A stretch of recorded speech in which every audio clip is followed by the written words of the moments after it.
It's not flashy, it's not fun, it's not sexy. Might be the last guy you think about on a given offense. But nothing works without a lead blocker. Let's take a moment to appreciate those guys on the Locked On Vikings podcast. You like that on 3, 1, 2, 3, you like it! You are Locked On Vikings, your daily Minnesota Vikings podcast. Part of the Locked On Podcast Network, your team every day. Hey, everybody. Welcome to the Locked On Vikings podcast, part of the Locked On Podcast Network, your team every day. As always, I am your host, Luke Braun, and let's find some joy today.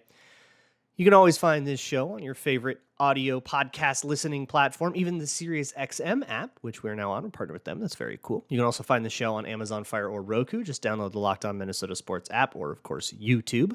And thank you so much to those of you who do listen to this show every single day. I appreciate you guys so much. Today on the show, we are going to talk a little bit about lead blocking. And I also want to do the Everyman Series for CJ Ham and Josh Oliver. If there is some major breaking news that has happened, and I am not covering it, and you're wondering why, it's because this is a pre-recorded episode. I'm actually out of town this week.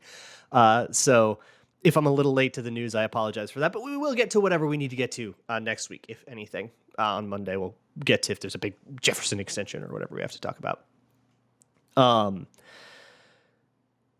Before I get into the Everyman Series for Josh Oliver and CJ Ham, I would like to talk about just the art of lead blocking. I think it's something that we very much take for granted, and it's something that we kind of have learned to not really like because there's a lead blocker on the field, there's one less wide receiver on the field, and wide receivers, well, they get the big yards, right? And that's not necessarily as fun, but it's all part of a greater system, and the way that these things play off of each other is really the crux of offensive design. But how much do you know about lead blocking? Like, how much do we often think about lead blocking with, like, what's it like? I mean, it's not just run out, throw yourself at a guy. Sometimes it is. Sometimes it's most dangerous man.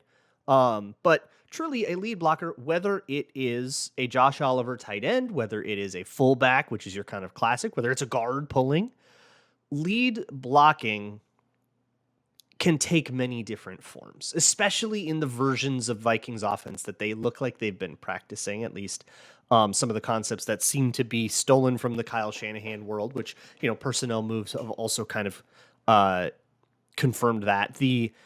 At least that's the theory that I've been working off of, and it seems, by what we can see, seems like I'm right. Whether or not it is a tight end or a fullback or a wide receiver, basically the Shanahan playbook just has a whole bunch of different ways to get to the same blocking concept. We don't need to go over it all a lot in detail, but if you remember a couple weeks ago, we talked about Zorro. Zorro is a play call that the Vikings will probably use a lot. It's their outside zone strong lead call.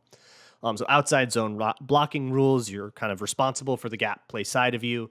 And you usually have to overtake outside shoulders of whoever is there.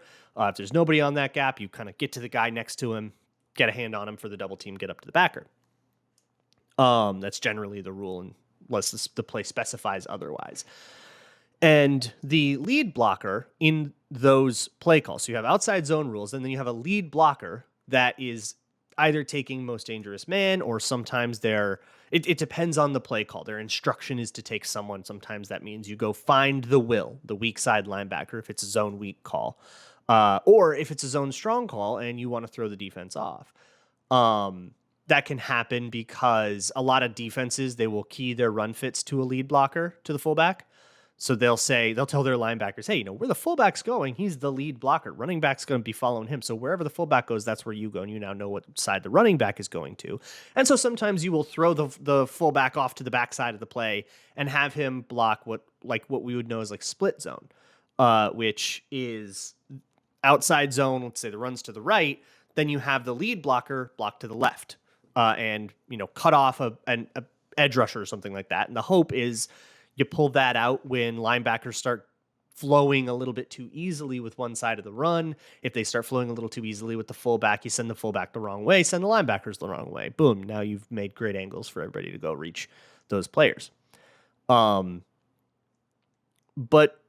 it can also throw the defense off to come from a bunch of different places. Because if you have, let's go crazy. Let's go with Josh Oliver and CJ Ham on the field at the same time. Or it can be TJ Hawkinson, right? He can block too.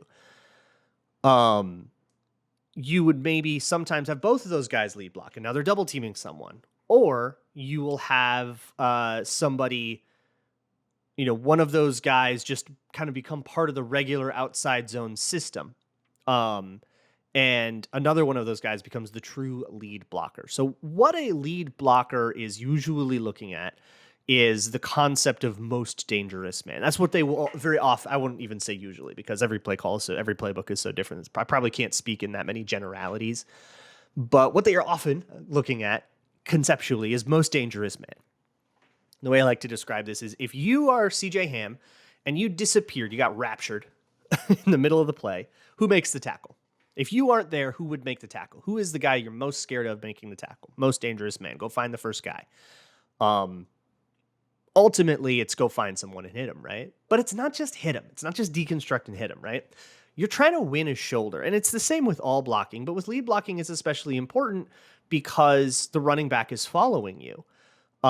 It's also, this is a really big one for, big bodied guards and tackles if they're pulling, or, if they're kicking out into, or not kicking out, but if they're like swinging out on some kind of toss play or something like that, and they're out in space. It's not necessarily run up and hit the guy. What you want to do is create an angle so that the running back can't see the defender behind you. You want to completely eclipse him, right? Obscure him from the running back's position. This is also entirely not universal. There are absolutely run plays where you want to win on a specific shoulder and say, okay, this is outside zone. You want to get to his outside shoulder. If you can't get to his outside shoulder, move him to the outside so that the running back can cut back, but give him a place to go. I prefer, in a lot of cases, if you can, give the running back the option, and sort of cover him up and say, hey, you could go outside or inside, up to you. And whatever else the play needs, you can do that. That's what I prefer, but I understand that that's not universal and honestly not even common. But for a lead blocker, the understanding is know where you're aiming on the defender and try to overtake that way, right? If you're trying to aim to the inside shoulder, then hit that inside shoulder. And then some of it is, then go win your Oklahoma drill. Keep your pads low, throw your body into them, use all that big muscle and get them. A lot of times the lead blocker will be reading the play as much as the running back is. They'll be reading, hey, if they stunt to the right side, you have to go left or whatever. They have to read, zone read the play. And, sometimes on outside zone strong lead, the fullback will do the same read as the running back. They'll go, okay, to the outside is where we want this run to go. But let's say that's not there. It almost never is. Then we go, down to the next gap and the next gap and the next gap over. And then you tell the running back who's actually carrying it, hey, just follow the fullback. He'll take you where the run goes. And you can kind of run that as the staple, and then you throw the fullback to the wrong side sometimes. And then you actually, have the fullback be a random part of the blocking assignment. Or like you can have the fullback go to the wrong side and then have a tight end come over and use a whole bunch of motion to confuse which is which, have a tight end come over and he's the lead blocker.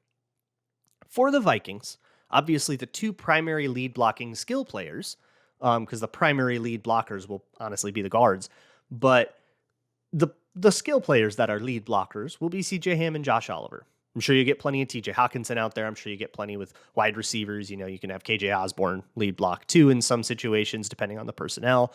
And the difference for those guys, I think, is about what does this particular week's opponent want to do against these different guys? How do they respond to two tight ends on the field versus two running backs on the field? Is it a different group of people? And do we have plays that we like against that group of people or the other group of people? That I think is going to decide a lot more about snap counts than like a camp competition. I don't think these guys are in like a competition with each other for the lead blocking job or anything like that. I think it's going to be more strategic, when they see a tight end walk out versus when they see a fullback walk out. Do they set something up differently, and which one would we rather attack? Or would we rather stay in 3 wide receivers, keep those guys on the bench this whole time, and let's have KJ Osborne be our lead blocker because for whatever reason they think they can stay in base. Let's get our fast guys out there, right? Like having that flexibility and all those tools in the toolbox is going to be a really big part of the Vikings' attempt to fix their run game. We know one of these 2 guys very well. We don't know the other one very well. So next I want to do the Everyman Series entry for Josh Oliver, and then the Everyman Series entry for CJ Ham at the end. Before I do either of those, however, I want to talk to you about America's #1 sportsbook, and that is FanDuel. And it is America's #1 sportsbook for a few reasons. One of them is the awesome promotions that they always have. I'll tell you about one of those in a sec, but also that they're safe, secure, and easy to use, and they pay out instantly when they win. And it is a one-stop shop for all things gambling. You can go find bets on MLB games, NFL futures, who will win the NFC North, that kind of thing, and also stuff like horse racing and all kinds of crazy stuff. And if you go right now to FanDuel.com/lockedon, you can get up to $200 in bonus bets just for making a $20 bet on the MLB. $20 in, you can get up to $200. You get 10 times your bet. So you put in $1, you get $10. You put in $20, you get $200. Up to 10 times your bet, up to $200 at FanDuel.com/lockedon. FanDuel, official sports betting partner of the MLB. Thank you so much for those of you who listen to this show every single day. My hashtag everydayers sound off in the YouTube comments, and if you can, or on Twitter or whatever. I want to take you to Templeton, California, somewhere around 2005, I guess. An 8-year-old boy says that he is going to play in the NFL. Not really a remarkable thing. It's a child's dream. But this 8-year-old boy has a father that played for a couple of years in the 80s at Cal Poly, an uncle that actually got to the NFL, multiple MLB players in the family, tons of athletes all over. There's many, many, many more. I'm not going to list them all. The Olivers, and it's not just the Olivers, but Josh Oliver's family is a family of pro athletes. It just runs in the DNA. It runs in the mentality, and there's sort of a nature-nurture thing, right? Hey, he's got the DNA to grow up eventually to 6'5", but also he has the support system of a whole bunch of people that made it in the pros and know what it takes and understand the work ethic that it takes. When he says, I'm going to play in the NFL, everybody's like, okay, yeah, that makes sense. Like, it's nobody bats an eye. It's totally the normalest thing you could hear from an 8-year-old in that family. Competition brings the family together. Sports bring the family together. In these Everyman Series things, I ask a lot, like, what are sports for? And that's like the thing I start the show with nowadays. Let's find some joy. Find your joy. And really, it's find what sports do for you. Why are you here, And for the Olivers, sports bring the family together. And boy, those must be some pretty fun games of backyard football. As an elementary schooler, by the way, he's outrunning middle schoolers. He is an incredible athlete, as you would expect from somebody of that pedigree. Later, somewhere between freshman and sophomore year, he balloons up to 6'3", ends up being 6'5" when all is said and done. But he's one of those kids that shot up really fast and then didn't know how to walk anymore, which happens a lot of times. When kids grow up, gain 6 inches overnight, you got a whole new body and you have to learn how to use it again. But that will happen. And once he learns how to use his athleticism, that athleticism will carry him through many, many sports.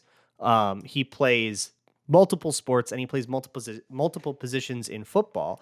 He's mostly a linebacker in high school, but when he's recruited, he is listed at athlete.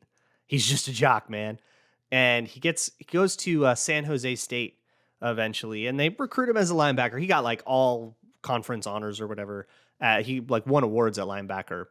But he goes to a local school, and they kind of say, hey, eventually you have the tools to play tight end. And we're into that, which will happen pretty quickly. He will actually get in a little bit. First standing out, of course, as a blocker, doing the dirty work. And that will be the foundation of Josh Oliver's career. And I say foundation, not the thing he necessarily builds off of, but the thing that is always there. And even if everything on top of it crumbles, you can build on it again.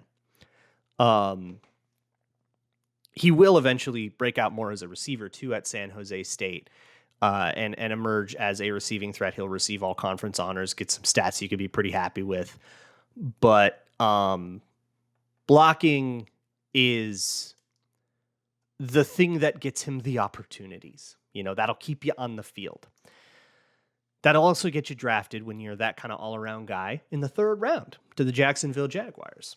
Sure enough, 8-year-old boy's dream of becoming an NFL player. Easy work, baby. You made it. But once that dream is fulfilled, it unfortunately doesn't get off to the start that you hope. I think it's after like 10 games in his first year. He's got like 3 catches. Not much at all. It's a weird world there, but rookies not coming along right away. That's pretty normal. So it's still one of those things where if you look at like what Jags fans say, it's like, yeah, he hasn't done a lot for a 3rd round pick, but hey, he's gotten in a little. We'll see what he develops into. But unfortunately, Jaguars fans will not, because he will fracture his tailbone in a November game and get put on season-ending IR. And in the next camp, which I believe is 2020, he will suffer a foot injury and get put on IR again. And it's not until 2021 that he gets a true chance, because the Jaguars will dump him for a 7th round pick over to the Baltimore Ravens. And that's where he really finds himself. 2 injuries like that, we talk a lot about inertia on these Everyman Series things, the momentum that a career has when you're a star in high school, and then you go to college, and then you learn how to become a star in college, and then you go to the NFL, and then you try to learn how to become a star in the NFL, right? But if an injury derails that, puts you behind a year, you're playing catch up, you kind of are always going to be playing catch up, even 5 years later, because you're, where everybody else was a year ago. In 2021, playing catch up like that, by the way, expectations, right? We talked about that last week, Marcus Davenport. The expectations are a lot different when you're a 3rd round pick versus when you just got traded for a conditional 7th. They're going, are you even going to make the team? We have Mark Andrews here in Baltimore. You don't have to be the guy. So what is the foundation? It's blocking. It's the dirty work. And as a blocker, Josh Oliver will truly emerge, enabling the Ravens to do some of the 12 personnel stuff that they wanted to do with Lamar Jackson.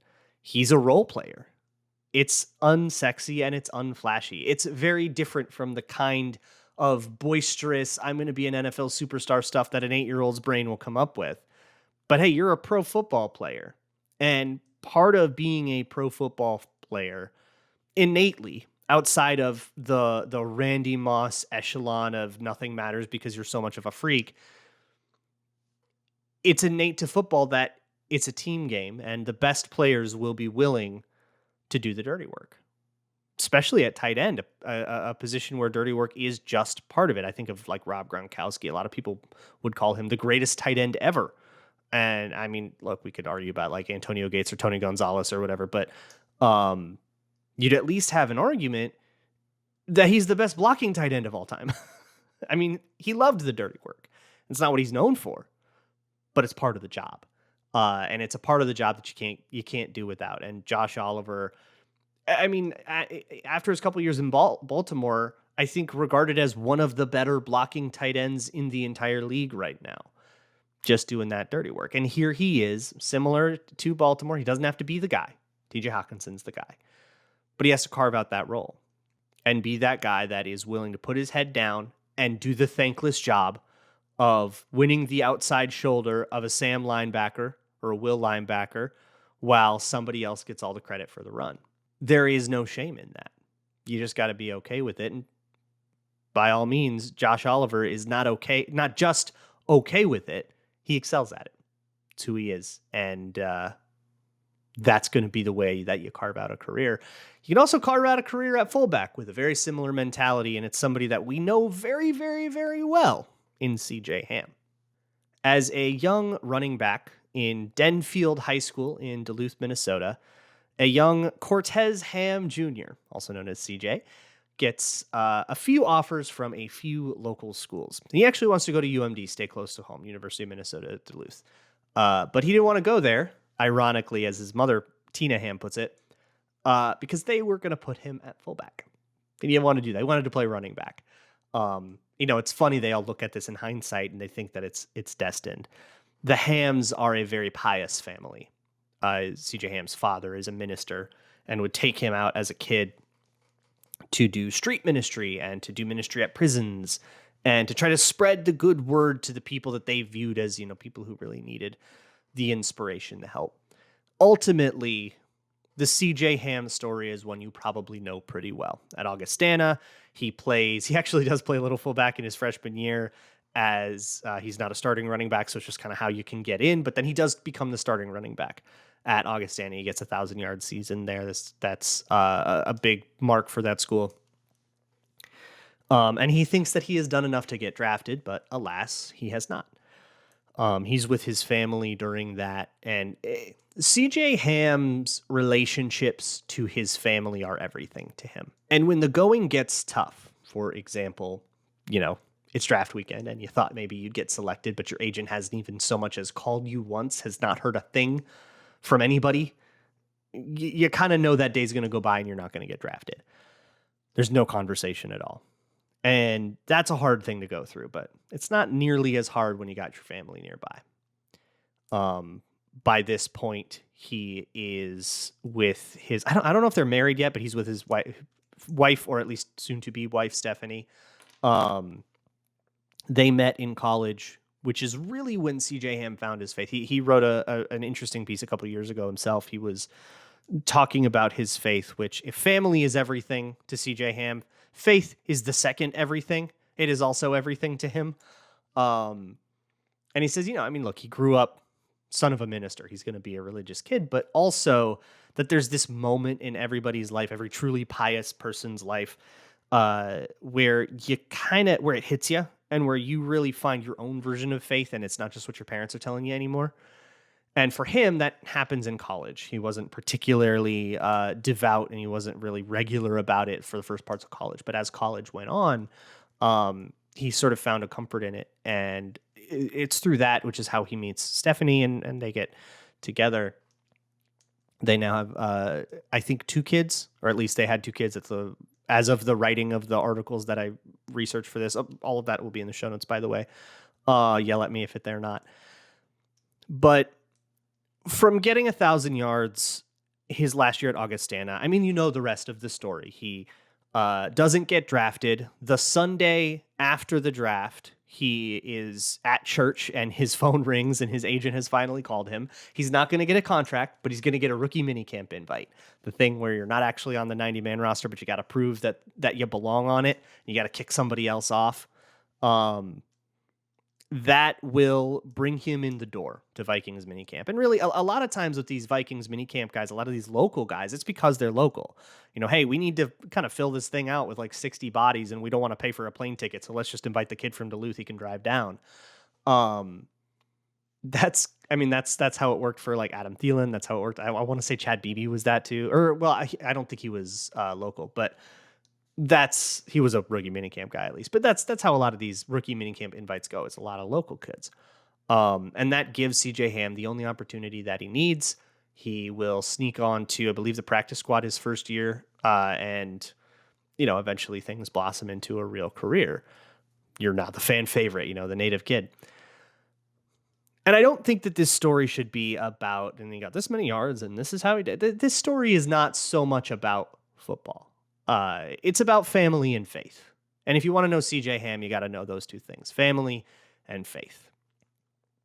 Before every game, he'll pray, as many players do, and he will write mom on his wristband, followed by his wife's initials and the initials of his daughters. He's also, he's a mama's boy. He'll call his mom every single day, sometimes multiple times a day, just to talk about everything, life, faith, football, everything. And I want to take you to the 2019 season, which is one of CJ Ham's best. That's a good season for the Vikings. It also comes with a little bit of a late bye. it's a tough year for the Hams because Tina Ham, CJ Ham's mother, will be diagnosed with stage 4 pancreatic cancer. It's one of the hardest cancers to detect, one of the hardest cancers to treat, because by the time you detect it, it is often very late in the process. It is functionally a death sentence. She has 12 months to live. And on the bye week in 2019, CJ Ham will take his entire family to a vacation to Palm Beach, Florida. His father sees the ocean, swims in the ocean for the first time. His mother gets to go and hang out on the beach, and the wife, the kids, everybody has a great time. It is truly this phenomenal moment of peace where faith and family can converge, kind of on the back of football. Being able to provide this for his family, it is this truly peaceful and beautiful moment. It's the end of the movie. But hey, life isn't a movie where credits get to roll as soon as we're happy. 2020 will be a much harder year for everybody, but for CJ Ham in particular, for the whole Ham family. But it starts out on a very, very good note for CJ Ham. He will, after the 2019 season, he will get a Pro Bowl nod, and he actually gets to go to Hawaii and participate in the Pro Bowl. He's got his gold Pro Bowl jersey. And he will, a couple months later, sign an extension for some more substantial money than he was making on just like an undrafted free agent's contract and, exclusive rights tender kind of stuff. That was real money that he's finally making starting from 2020. His mother makes it through both of those events, gets to see through both of those events. And it's another time when CJ Ham really says that he is seeing like God work through in his life. He really sees God's hand in that. Faith and family. His mother will pass away shortly after, and there is this incredible inspiration. During all of this, of course, COVID is starting to break out, and the world is all changing just as soon as everything in his career peaks. Everything everywhere else falls apart. But he draws a ton of strength from his mother in this time. The way that Tina Ham fights cancer and the strength that she shows. It's like, if she can get through that, I can get through anything. That's the way that he thinks about it. And he can. And he plays in 2020, 2021. Last year, gets another extension. He's a fixture on the Vikings. But it's hard. It's never going to be the same. Life's unfair like that. He doesn't have someone to call every day. There's just never going to be anyone with that relationship that a mama's boy has with his mom. But he still has his beautiful family, his wife, his kids, his dad, and his family on the Vikings. CJ Ham ultimately is a happy person, and football is an avenue to that. And there's something really, really beautiful about that being the result of somebody who mostly does the dirty work. There's a lot to appreciate there. Couple of days left in this pre-recorded week. I'll see what we talk about. If there's anything super, super major that I have to talk about, maybe I'll try to do on the road, but no promises. I'll keep you posted on all of that. I'll see y'all tomorrow. And as always, Skull.